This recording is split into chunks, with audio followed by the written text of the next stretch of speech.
Voilà, on se trouve dans le cadre magnifique de Saint-Émilion. Derrière moi, le village de Saint-Émilion, un village historique, très ancien, moyenâgeux, qui a été fondé au départ par un ermite provenant de la région de Bretagne, avec comme objectif d'aller à Saint-Jacques-de-Compostelle. Il n'y est jamais arrivé, il s'est arrêté ici dans la région et il a fondé une petite communauté religieuse.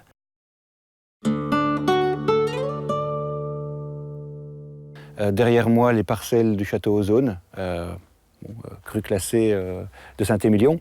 Tout ce qui est derrière moi, en fait, correspond à la partie la plus qualitative du territoire de Saint-Émilion. On se retrouve, en fait, à une altitude qui avoisine les 80-85 mètres. On est vraiment sur le haut de l'appellation. C'est un des points culminants.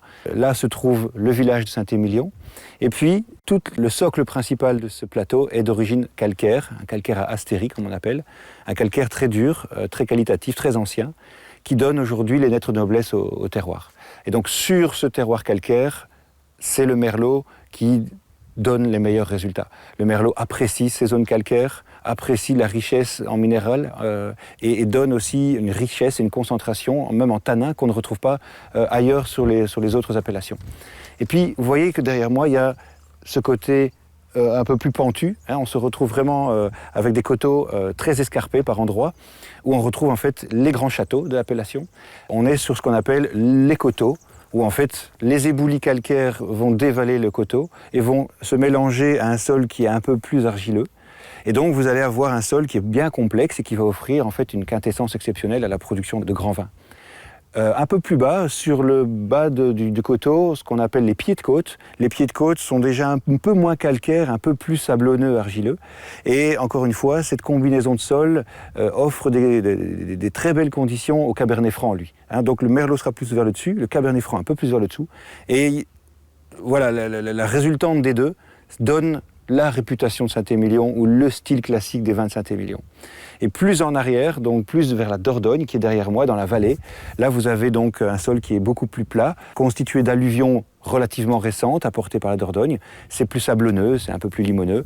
Là on va retrouver des vins issus de soit de Merlot, soit de Cabernet Franc, mais qui auront un peu plus de fraîcheur, un peu plus sur le fruit, un peu moins sur la concentration et la puissance. Et donc voilà, tous ces terroirs s'imbriquent, ça forme une très belle mosaïque, et aussi en fait une hiérarchisation qui est celle qu'on le connaît aujourd'hui, mais qui date d'il y a plusieurs dizaines d'années, voire même plusieurs centaines d'années.